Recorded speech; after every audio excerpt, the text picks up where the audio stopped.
Minha esposa exigiu relacionamento aberto como recompensa pela minha traição. Vou começar pelo momento mais difícil de admitir. Não foi quando ela descobriu. Não foi quando ela chorou. Não foi quando ela tirou as minhas coisas no corredor do apartamento às 2 da manhã enquanto os vizinhos ouviam tudo através das paredes finas. O momento mais difícil foi quando ela parou de chorar, secou o rosto, me olhou nos olhos e disse com uma calma que era mais assustadora do que qualquer grito que ela poderia ter dado: "Eu aceito ficar. Mas vai ser do meu jeito agora." Eu não sabia ainda o que aquilo significava. Aprendi nas semanas seguintes. E é essa história que eu preciso contar, não porque encontrei resolução, não porque estou do outro lado com tudo entendido. Mas porque carregar isso sozinho chegou num ponto em que está pesando de formas que eu não consigo mais ignorar. Tenho 36 anos.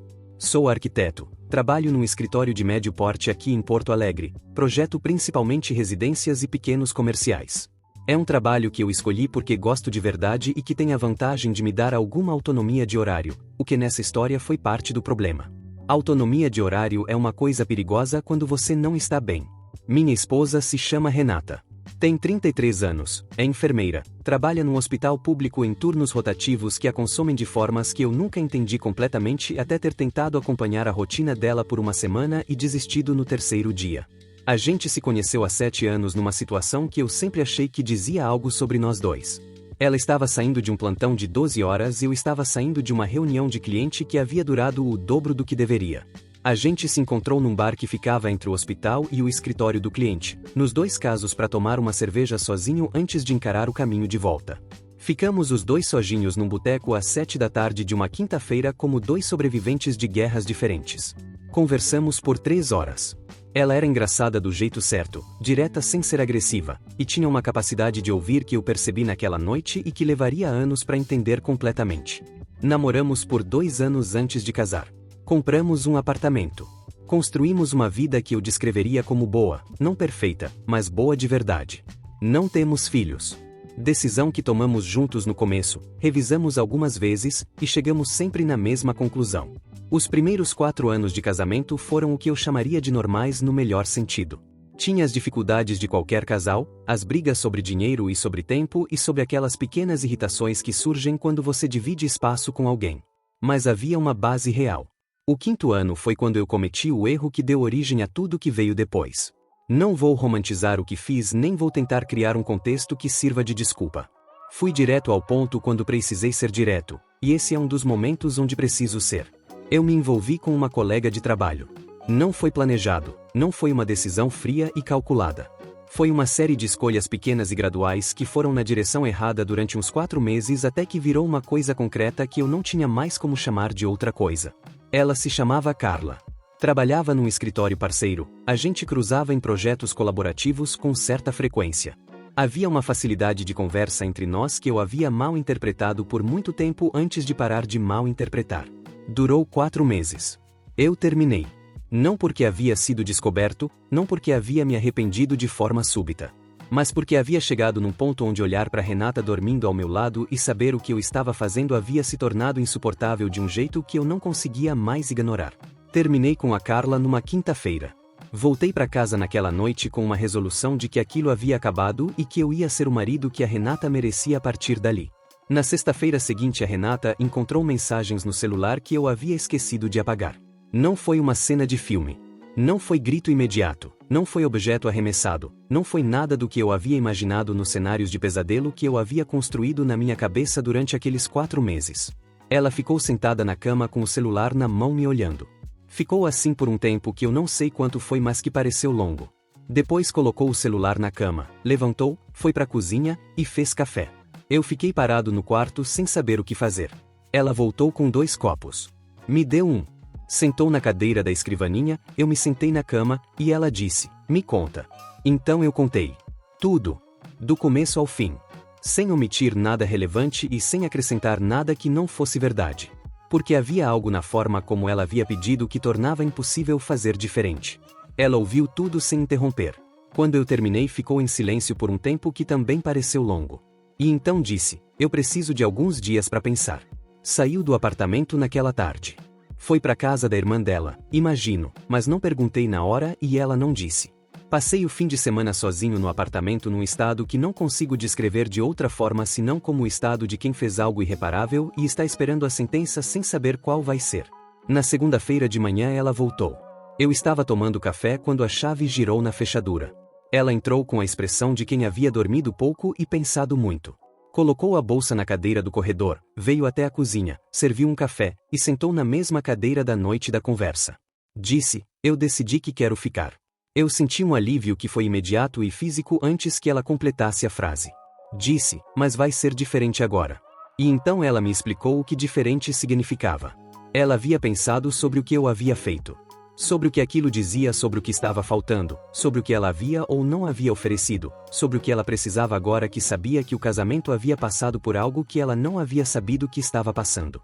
E havia chegado numa conclusão. Disse que queria abrir o casamento. Que queria ter a liberdade que eu havia tomado de forma escondida, mas de forma honesta e acordada entre os dois. Que não era vingança, disse ela. Que era equilíbrio. Eu ouvi aquilo com uma clareza estranha de quem está do lado errado de um argumento que não tem como rebater. Porque ela estava certa que eu havia tomado algo sem permissão. E havia uma lógica no que ela estava dizendo que eu não conseguia desmontar sem ser hipócrita. Como eu diria não a algo que eu havia feito?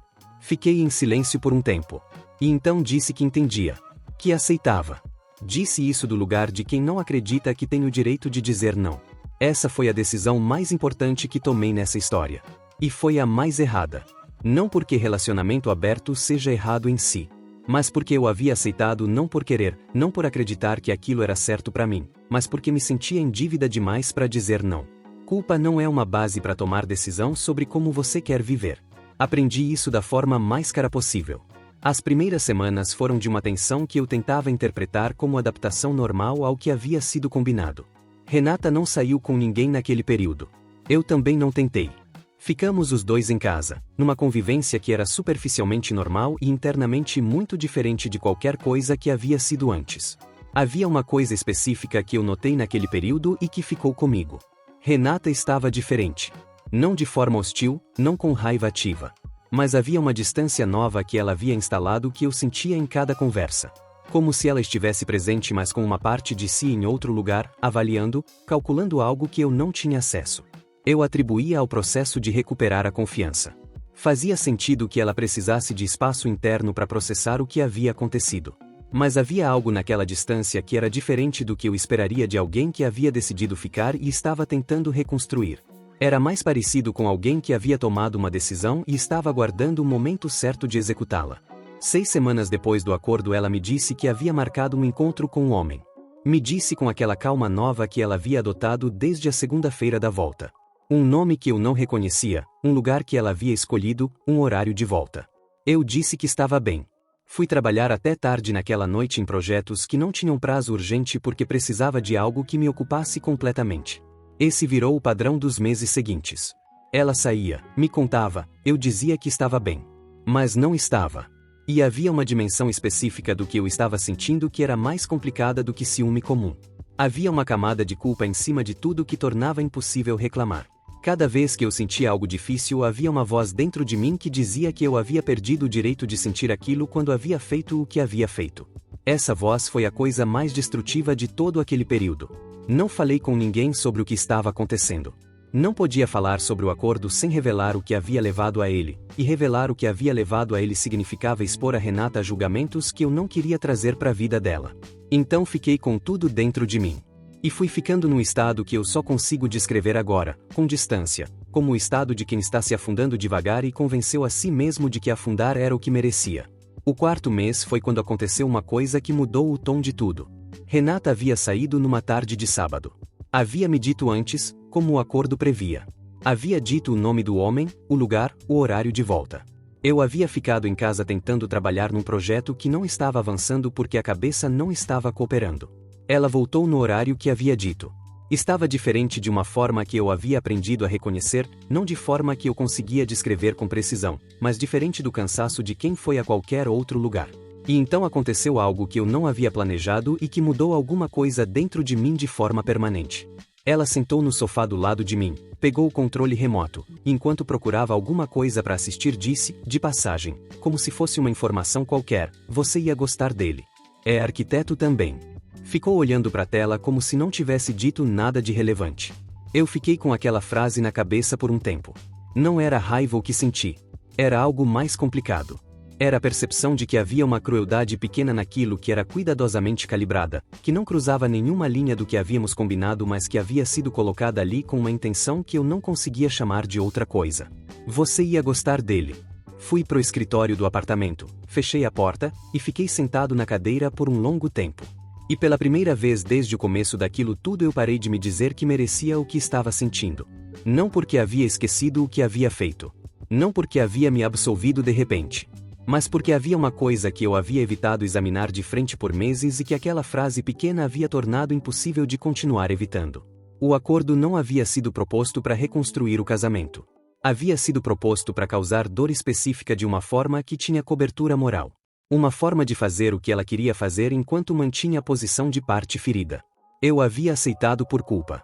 Ela havia proposto por outra coisa que eu estava levando tempo para nomear, mas que naquela noite ficou mais claro. Não era equilíbrio. Era placar. Fui falar com ela. Não de forma agressiva, não com acusação direta. Mas de forma honesta, que era o que a situação pedia.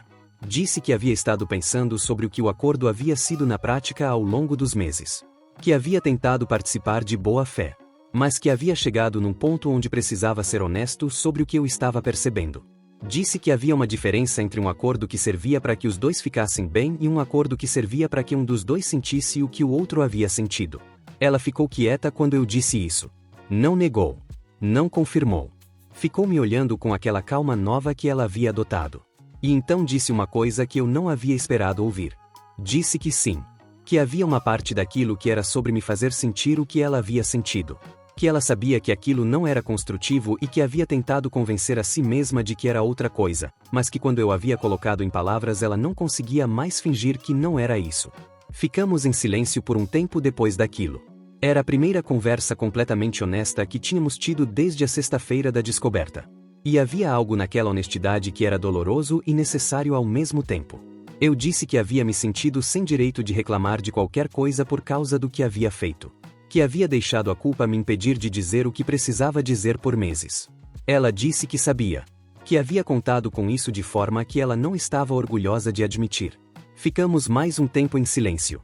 E então ela disse uma coisa que foi mais difícil de ouvir do que qualquer acusação que ela poderia ter feito. Disse que não sabia se conseguia reconstruir de verdade. Que havia achado que o acordo ia ajudá-la a processar a raiva e que havia descoberto que raiva processada por esse caminho não diminuía, transformava em outra coisa que ela não conseguia nomear muito bem, mas que era pior. Que ela ainda amava quem eu havia sido antes daquilo. Mas que não sabia mais quem eu era. E que ela mesma não sabia mais quem ela estava se tornando naquele processo. Essa admissão dela foi a coisa mais importante que aconteceu em toda essa história. Mais importante do que a descoberta, mais importante do que o acordo, mais importante do que qualquer coisa que havia vindo antes. Porque era a primeira vez que os dois estávamos no mesmo lugar ao mesmo tempo, sem uma pessoa sendo a ferida e a outra sendo a culpada, sem placar e sem cobertura moral. Só dois adultos olhando para uma situação que havia ficado complicada demais e admitindo que nenhum dos dois sabia como resolver. Encerramos o acordo naquela noite. Não como vitória de nenhum dos dois. Como reconhecimento de que havia servido a um propósito que não era o que havia sido dito e que continuar seria continuar num caminho que os dois sabiam que estava errado. Entramos em terapia de casal 2 semanas depois. Não com a expectativa de que a terapia fosse salvar o casamento. Com a expectativa de que nos ajudasse a ter as conversas que precisávamos ter de forma que não destruísse o que ainda existia de bom entre nós, independente de onde chegássemos. Ainda estamos nesse processo. As sessões são difíceis e necessárias ao mesmo tempo. Saem coisas que ficaram guardadas por anos, não só sobre o que eu havia feito, mas sobre coisas que vinham de antes, sobre padrões que os dois carregávamos que a situação havia trazido à superfície de formas que não dava mais para ignorar. O casamento pode sobreviver. Pode não sobreviver. Eu não tenho como saber isso agora e aprendi a parar de tentar calcular o resultado antes que o processo chegue onde vai chegar. O que eu sei é o seguinte: eu errei de uma forma que causou dano real a alguém que não merecia. Esse fato não muda e não vai mudar com nenhuma quantidade de reflexão. E também aprendi que culpa, quando vira a lente pela qual você vê tudo o que acontece depois, não repara nada. Só te impede de ver com clareza o que está acontecendo de fato, e essa cegueira acaba custando mais do que o erro original. As duas coisas são verdadeiras ao mesmo tempo. Renata está no quarto lendo enquanto eu escrevo isso. Às vezes ela ri do que está lendo e o som chega até onde eu estou. Não sei o que esse som significa sobre onde a gente vai chegar. Mas é um som que eu prefiro ouvir do que o silêncio que havia nos meses anteriores. E isso, por enquanto, é onde estou.